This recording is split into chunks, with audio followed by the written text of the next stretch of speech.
मैंने flange coupling की process पढ़ाई हुई है। इसके बाद आज पढ़ने वाले हैं numerical problem of flange coupling. Flange coupling के न्यूमेरिकल पढ़ेंगे। न्यूमेरिकल हमारे पास ये दिया हुआ है स्लाइड पर, आपको दिख रहा होगा। क्वेश्चन दिया हुआ है, design a cast iron protective type flange coupling to transmit 15 kilowatt at 900 RPM from an electric motor to a compression. तो आपको इसमें दिया हुआ एक प्रोटेक्टिव टाइप फ्लैंज कपलिंग के डिजाइन करना है, जिसमें आपको पावर ट्रांसमिट दिया हुआ है 15 किलोवाट। स्पीड है इसकी 900 आरपीएम। द सर्विस फैक्टर में बी एज्यूम्ड एज 1.35। इसका सर्विस फैक्टर जो है वो है 1.35। द फॉलोइंग परमिशिबल स्ट्रेसेज में बी यूज्ड। कुछ स्ट्रेसेज में दी हुई हैं। पहला दिया हुआ share stress for shaft bolt and की मटेरियल। शाफ्ट बोल्ट और की का जो शेयर स्ट्रेस दिया है वो दिया है 40 mega pascal. Crushing stress for bolt and की, बोल्ट और की पर जो क्रशिंग स्ट्रेस लग रहा है वो आपको दिया है 80 mega pascal. Shear stress for cast iron, cast iron का शेयर स्ट्रेस वो दिया है 8 mega pascal. Draw a neat sketch of coupling, आपको कपलिंग का डायग्राम भी बनाना है इसमें। तो आपका ये जो क्वेश्चन है ये फ्लैंज कपलिंग का क्वेश्चन है। फ्लैंज कपलिंग में आपको न्यूमेरिकल दिया हुआ है। न्यूमेरिकल में आपको सबसे पहले दिया पावर ट्रांसमिट, मतलब P इक्वल टू दिया 15 किलोवाट, स्पीड मतलब N इक्वल टू दिया 900 आरपीएम, एंड सर्विस फैक्टर आपको दिया 1.35। इसके साथ में आपको शेयर स्ट्रेस दिया हुआ है शाफ्ट बोल्ट एंड की का, मतलब tau s tau b and tau k equal to दिया है 40 के mega pascal. Crushing stress bolt और की का दिया है, मतलब sigma c b and sigma c k दिया है 80 mega pascal. Shear stress for cast iron, coupling का दिया हुआ, कपलिंग जो है कास्ट आयरन का बना हुआ है, तो हमारे पास tau C equal to 8 mega Pascal दिया हुआ। इसको हम क्वेश्चन को सॉल्व करेंगे। आइए देखते हैं क्वेश्चन को सॉल्व कैसे करें। ऊपर हमारे इसमें न्यूमेरिकल का जो दिया हुआ था उसमें हमने उससे गिवन लिखा हुआ है। गिवन है इसमें दिया हुआ है P equal to power transmit दिया 15 किलोवाट, इसको वॉट में चेंज किया तो हो जाएगा 15 इंटू 10⁻³ वॉट। इसके बाद स्पीड दिया हुआ है आपको 900 आरपीएम, सर्विस फैक्टर दिया 1.35।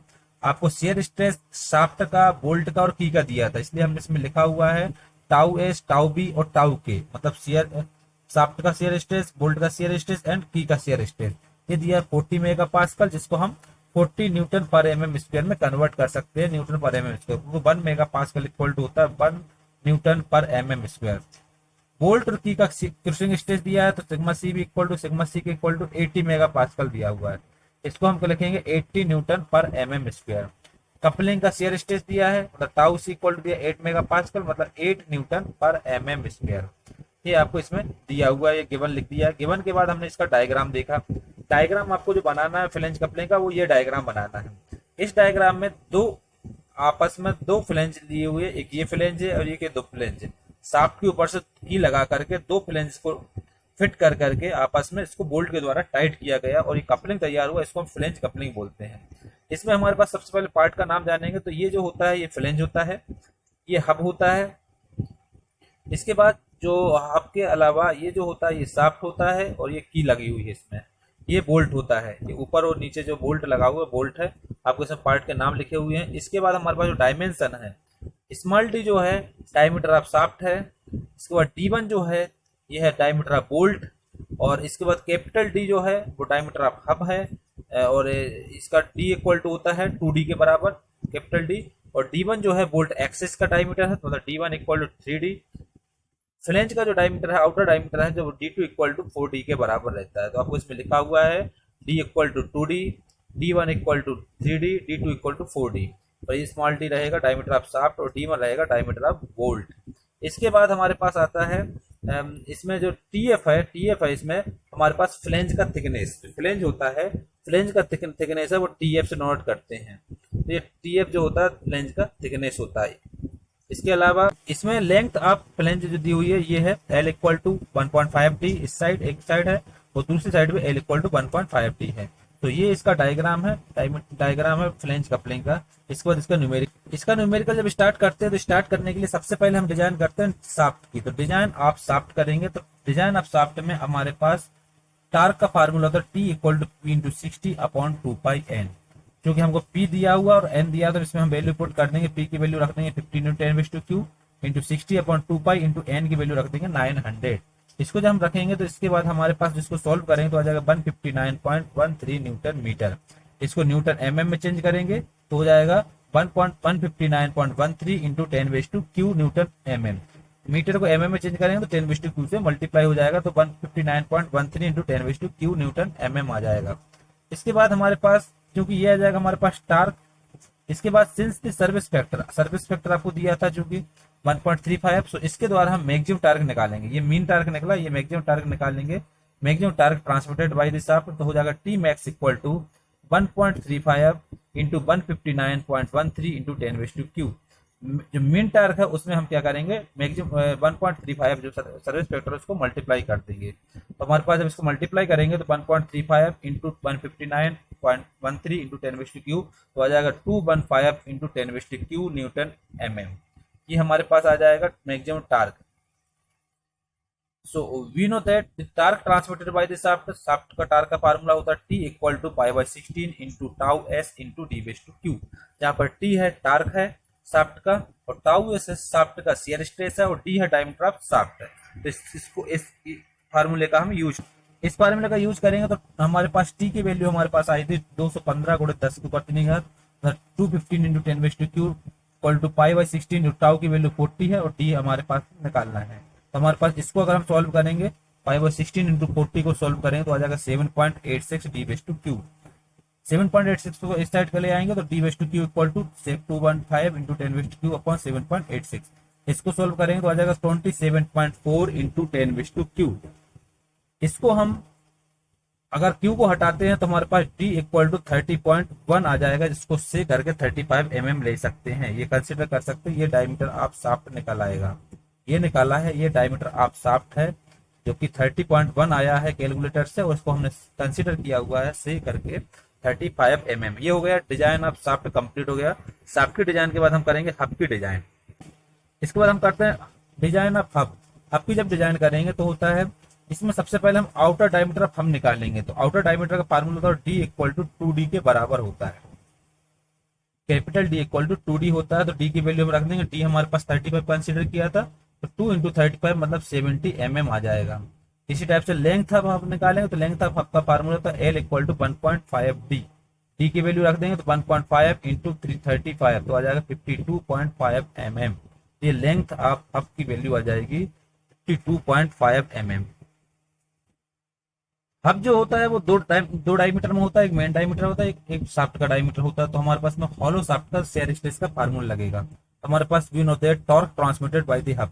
हब का टार्क का फार्मूला लगाएंगे तो टार्क का फार्मूला हमारे पास ये वाला आ जाएगा T equal to π/16 into tau C into capital D/4 minus small D/4 upon D। ये फार्मूला आ जाएगा टार्क के लिए, हब के लिए। हॉलो शाफ्ट आ जाता है क्योंकि हमारे पास एक शाफ्ट का डायमीटर है और एक हब का डायमीटर है, तो दो डायमीटर आएंगे इसमें। तो हमारे पास ये फार्मूला लगाना T equal to π/16 into tau C into D/4 minus D/4 upon D, जहां पर T जो है टार्क है, ट्विस्टिंग मोमेंट ऑफ हब है, टाउ सी है कपलिंग का शियर स्ट्रेस है और कैपिटल डी जो है वो outer diameter of hub. Hub का जो आउटर डायमीटर था वो है और डी है डायमीटर ऑफ शाफ्ट। सबकी वैल्यू पुट करेंगे तो हमारे पास वैल्यू पुट करेंगे तो टी की वैल्यू रख देंगे तो 215 into 10⁻³ equal to π/16 into tau C into ये कैपिटल डी और स्मॉल डी की वैल्यू रख देंगे। तो कैपिटल डी हमारे पास 70 है तो 70/4 माइनस स्मॉल डी हमारे पास 35 है तो माइनस 35/4 अपॉन 70। अगर हम इसको सॉल्व करेंगे, अगर हम इसको सॉल्व करते हैं π/16 इंटू टाउ सी इंटू 70/4 माइनस 35/4 अपॉन 70 तो इसको आ जाएगा 63,147 टाउ सी के फॉर्म में आ जाएगा। टाउ सी इक्वल हो जाएगा, इसको डिवाइड ले आएंगे तो टाउ सी इक्वल हो जाएगा 215 इंटू 10⁻³ अपॉन 63,147। तो इसको सॉल्व करेंगे तो आ जाएगा 3.4 न्यूटन पर mm स्क्वायर। तो ये आ जाएगा हमारे पास 3.4 मेगा पास्कल। तो कपलिंग का जो हमारे पास शियर स्ट्रेस आ जाएगा वो आ जाएगा 3.4 मेगा पास्कल।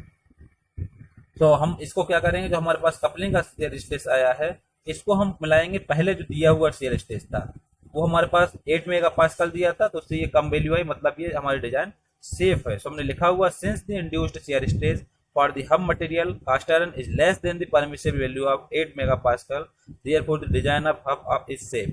हमने क्या किया, जो क्वेश्चन में दिया हुआ था शियर स्ट्रेस कपलिंग का वो दिया था tau C equal to 8 megapascal, ये निकला हमारे पास 3.4 मेगापास्कल। तो उसको हम कंसीडर करेंगे, कंपेयर करेंगे तो उससे ये कम आना चाहिए। अगर ये कम आया तो ये डिजाइन सेफ है। तो हमारे पास 8 मेगापास्कल से 3.4 मेगापास्कल कम आई है, इसलिए ये वाली डिजाइन सेफ है। तो ये कंप्लीट हो गया design of hub. Next question है, नेक्स्ट चीजें हैं डिजाइन ऑफ की हम जब डिजाइन करेंगे तो की के डिजाइन करने के लिए from the table we find the of shaft of 35 mm diameter. एक टेबल है हमारे पास, टेबल के द्वारा हम डायमीटर ऑफ शाफ्ट जैसे 35 mm दिया हुआ, इसके अकॉर्डिंग हमारे पास टेबल से हम डायरेक्ट विड्थ और की का थिकनेस का डायमेंशन रख सकते हैं। तो विड्थ आप की रखेंगे तो W इक्वल टू आ जाएगा 12 mm किस पर 35 mm के डायमीटर पर, और थिकनेस आप की आ जाएगा T इक्वल टू 12 mm। तो हमारे पास 12 mm ये हमारे पास आ जाएगा, क्योंकि स्क्वायर की का इस्तेमाल होता है इसमें, इसलिए हमारे पास एक जैसा लेगा, W इक्वल टू T के बराबर रहेगा। So the length of key L is taken equal to the length of hub. हमारे पास जो लेंथ ऑफ की है वो लेंथ ऑफ हब के बराबर रहती है। तो इसमें हमारे पास जो होता है वो होता है क्या, L इक्वल टू L के बराबर, तो मतलब 52.5 आया था उसमें L, तो L इक्वल टू L के बराबर रहता है। तो हम इसमें क्या करेंगे, वैल्यू चेक करेंगे। Let us now check the induced stresses in the key by considering it is shearing and crushing. इसको कंसीडर करेंगे तो सबसे पहले करेंगे considering the key and shearing, shearing के फॉर्म में चेक करेंगे। तो we know that torque transmitted, shearing के फॉर्म में हमारे पास जो टार्क का फार्मूला था वो ये होता है की के लिए, T equal to L into डब्ल्यू इंटू टाउ के इंटू डी/2, ये फार्मूला होता है। तो इसमें हम वैल्यू पुट करेंगे, तो इसमें हमारे पास जो हमको निकालना है की का शेयर स्ट्रेस निकालना है। तो T की वैल्यू हम रखेंगे यहाँ पर 215 इंटू 10⁻³ L की वैल्यू लेंथ ऑफ जो की है वो हमारे 52.5 यहाँ से रख देंगे। विड्थ हमारे पास ऊपर जो हमने निकाला था वो 12 है, वो रखेंगे। डायमीटर ऑफ शाफ्ट 35, तो ये वैल्यू पुट कर देंगे। तो इसको अगर हम सॉल्व करेंगे, अगर इसको सॉल्व करते हैं ये वाला कंसीडर, तो हमारे पास आ जाएगा 11,025 टाउ के फॉर्म में। तो टाउ के इक्वल टू हो जाएगा, इसको हम डिवाइड कर देंगे तो 215 इंटू 10⁻³ अपॉन 11,025। इसको अगर हम सॉल्व करते तो आ जाएगा 19.5 न्यूटन पर mm स्क्वायर। तो इसको हम लिख सकते हैं 19.2 मेगा पास्कल। की का शेयर स्ट्रेस आ गया 19.2 मेगा पास्कल। तो इसको भी हम कंपेयर करेंगे दिए हुए की का जो शेयर स्ट्रेस था वो उससे, तो ये उससे कम आया हुआ है। इसके बाद हमारे पास आता है क्रशिंग के फॉर्म में, considering the key and crushing we know that the torque transmitted. Crushing के फॉर्म में फार्मूला होता है T equal to L into T/2 into sigma c k into D/2। Value put करेंगे, T हमारे पास है 215 into 10⁻³, L है हमारे पास 52.5 into T की वैल्यू 12 है 12.2 और सिग्मा सी के इंटू 35/2। इसको अगर हम सॉल्व करते हैं, इस वाले कंडीशन को अगर सॉल्व करते हैं तो हमारे पास आ जाएगा 5512.5 सिग्मा सी के फॉर्म में। तो इसमें सिग्मा सी के इक्वल टू आ जाएगा, इसको डिवाइड कर देंगे तो 215 इंटू 10⁻³ अपॉन 5,512.5 तो आ जाएगा 39 न्यूटन पर mm स्क्वायर। तो इसको हम लिख सकते हैं 39 मेगा पास्कल। की का क्रशिंग स्ट्रेस निकल आया। हम इसमें क्रशिंग स्ट्रेस को हम क्वेश्चन में देखेंगे जो दिया हुआ था, और शेयर स्ट्रेस को देखेंगे। वैल्यू निकालने के बाद क्या होता है, since the induced shear stress and crushing stress in the key are less than the permissible stresses therefore the design of key is safe. क्या है, हमने जो शेयर स्ट्रेस और क्रशिंग स्ट्रेस निकाली हुई है वो हमारे क्वेश्चन में जो दिया हुआ था शेयर स्ट्रेस और स्ट्रेस की का, उससे ये कम आनी चाहिए। अगर ये कम आई है तो मतलब डिजाइन की का डिजाइन ये सेफ है। इसके बाद हम करते हैं डिजाइन ऑफ फ्लेंज। फ्लेंज की डिजाइन, की के डिजाइन कंप्लीट होने के बाद हम फ्लेंज की डिजाइन करते हैं। तो फ्लेंज की डिजाइन करेंगे तो आ जाता है the thickness of flange TF is taken as 0.5D। जो फ्लेंज का थिकनेस होता है ऊपर जो दिया हुआ था TF, वो होता है 0.5D के बराबर। तो TF इक्वल टू 0.5D के बराबर रहेगा। D की वैल्यू में यहाँ पुट कर देंगे तो 0.5 इंटू 35 तो आ जाएगा 17.5 mm। ये आ जाएगा थिकनेस ऑफ फ्लेंज। इसके बाद हम करते हैं टार्क का फार्मूला लगाते हैं। टार्क का फार्मूला लगाएं तो टार्क के फार्मूला में ये रहेगा T इक्वल टू जो हमारे पास सर्कमफेरेंस ऑफ जो फ्लेंज होता है वो circumference of hub into thickness of flange into coupling का शेयर स्ट्रेस इंटू D/2, ये फार्मूला होता है। तो πD into TF into tau सी इंटू D/2, तो ये फार्मूला हो जाएगा πD² अपॉन 2 इंटू टाउ सी इंटू TF, ये फार्मूला हो जाएगा। इस फार्मूला बन जाएगा, इस फार्मूले पर हम लोग वैल्यू पुट करते हैं। T equal to πD² upon 2 into tau C into TF। Value put करेंगे तो T रखेंगे तो 215 into 10⁻³ pi into capital D जो है हमारे पास 70 है तो 70 का स्क्वायर अपॉन 2 टाउ सी इंटू TF जो हमारे पास 17.5 आया था। इसको जब सोल्व करेंगे इस वाले चीज को तो हमारे पास आ जाएगा 134713 टाउ सी के फॉर्म में। टाउ सी इक्वल टू, इसको जैसे टाउ सी निकालेंगे तो टाउ सी इक्वल टू हो जाएगा 215 इंटू 10⁻³ अपॉन 134713, ये हो जाएगा 1.6 न्यूटन पर mm²। तो ये हो जाएगा 1.6 मेगा पास्कल। ये कपलिंग का क्वेश्चन स्ट्रेस आया, जो कि हमारे पास क्वेश्चन में 8 मेगा पास्कल दिया था, तो उससे कंपेयर किया तो ये उससे कम आया है, मतलब ये भी डिजाइन सेफ है। Since the induced shear stress in the flange is less than 8 mega pascal, therefore the design of flange is safe. Flange की जो डिजाइन है वो सेफ है। हमको जो क्वेश्चन में दिया हुआ था शियर स्ट्रेस, उससे ये कंपेयर करना है, निकालने के बाद उससे कम आनी चाहिए। इसके बाद हम करते हैं डिजाइन ऑफ बोल्ट। बोल्ट की डिजाइन करते हैं, तो बोल्ट की डिजाइन करने के लिए हमारे पास लेट D1 जो होता है वो होता है nominal diameter of bolt. Bolt का नॉमिनल डायमीटर होता है D1। Since the diameter of shaft is 35 mm, therefore let us take the number of bolt equal to n equal to 3। हमारे पास जो डायमीटर ऑफ शाफ्ट दिया था वो 35 mm है, तो उसमें नंबर ऑफ बोल्ट हम 3 लेते हैं। हमने इसके पहले कंसीडर कंडीशन बताई है, अगर आपका अप टू 40 mm 40 mm तक का डायमीटर हो शाफ्ट का, तो उसमें नंबर ऑफ बोल्ट 3 लेते हैं, तो हमारे पास ये n इक्वल टू 3 आ जाएगा। तो इसमें हम सबसे पहले निकालेंगे pitch diameter. Pitch diameter bolt का निकालेंगे तो ये D1 इक्वल टू होता है, D1 इक्वल टू 3D के बराबर होता है पिच सर्कल डायमीटर वाला। तो 3D होता है, 3 इंटू 35 करेंगे तो आ जाएगा 105 mm। तो D1 की वैल्यू आ जाएगी 105 mm। इसके बाद हमारे पास इसमें आता है the bolts are subjected to shear stress due to torque transmitter. इसमें टार्क का फार्मूला लगाएंगे, तो टार्क का फार्मूला हो जाएगा, पहले लोड लगाएंगे तो लोड हो जाएगा हमारे पास F equal to π/4 into D1² into tau B. Bolt का एरिया इंटू बोल्ट का शियर स्ट्रेस, π/4 इंटू D1² होगा उसका एरिया बोल्ट का, और टाउ भी हो जाएगा shear stress of bolt. Bolt का जो डायमीटर है वो D1 से नोट करते हैं। इसके बाद हम इसमें कहते हैं टोटल लोड निकालते हैं। Total load on all the bolt, जितने बोल्ट हैं वो यूज हो रहा है उस पर लोड निकालेंगे, तो हम इसमें क्या करते हैं n का मल्टीप्लाई कर देंगे, तो π/4 into D1² into tau B into n हो जाएगा। अब जो लोड निकला है, लोड का हमारे पास टार के लिए फार्मूला ये होता है T equal to F into D1/2। तो F जो हमारे पास ये चीज है, इसको हम क्या करेंगे W की जगह पर पुट कर देंगे। तो W की जगह पुट करेंगे तो हमारे पास फार्मूला हमारे पास ये वाला बन जाएगा, T equal to π/4 into D1² into tau B into n into D1/2। ये फार्मूला बन जाएगा। इस फार्मूले के बाद हम इसमें वैल्यू पुट करना शुरू करेंगे, तो T की वैल्यू रखेंगे 215 into 10⁻³ equal to π/4 into D1² into tau भी हमारे पास 40 दिया था वो रख दिया हमने। n हमारे पास नंबर ऑफ बोल्ट 3 है, D1 हमने 105 निकाला है 3D के द्वारा, तो इसको वैल्यू पुट करेंगे। तो जब हम इसको सॉल्व करेंगे, अगर हम इसको सॉल्व करते हैं इस वाला भाग को, तो हो जाएगा 4950 D1 के स्क्वायर के फॉर्म में। तो D1² हो जाएगा ये 215 इंटू 10⁻³ अपॉन 4950, ये डिवाइड में पहुंच जाएगा तो हो जाएगा 43.43। तो D1 की वैल्यू आ जाएगा, जब स्क्वायर हटेगा तो 6.6 mm। तो बोल्ट का जो डायमीटर है वो आ जाएगा हमारे पास 6.6 mm। बोल्ट का जो डायमीटर है वो D1 इक्वल टू 6.6 mm। इसके बाद हम निकालते हैं outer diameter. Outer diameter of flange. Flange का आउटर डायमीटर निकालते हैं, जो कि D2 इक्वल टू होता है 4D के बराबर। ये मैंने पहले फार्मूला लिखाया हुआ है, D2 इक्वल टू 4D के बराबर, तो 4 इंटू D हमारे पास 35 है, तो हो जाएगा 140 mm। D2 की वैल्यू आ जाएगी 140 mm। तो इसमें हम क्या करेंगे, थिकनेस ऑफ प्रोटेक्टिव सर्कमफेरेंशियल फ्लैंज हमारे पास जो यूज हो रहा है, ये प्रोटेक्टिव टाइप का फ्लैंज दिया हुआ है, तो इसमें प्रोटेक्टिव थिकनेस निकालना पड़ेगा। तो TP इक्वल टू होता है 0.25 D के बराबर।